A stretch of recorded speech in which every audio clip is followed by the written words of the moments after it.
नाजरीन, आपको ताज़ा तरीन अपडेट से आगाह करते चले। कानकोट एंटी करप्शन का छापा। मजीद तफसीलात से आगाह कर रहे हैं हमारे नुमाइंदे गुल मोहम्मद। जी गुल मोहम्मद, तफसीलात से आगाह कीजिएगा।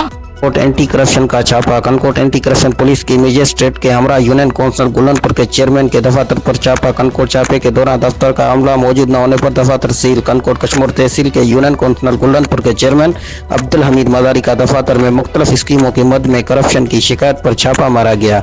एंटी करप्शन सर्कल ऑफिसर कनकोट रिकॉर्ड तहवील में लेकर छानबीन के बाद करप्शन में मुलविस अफराद के खिलाफ कार्रवाई की जाएगी।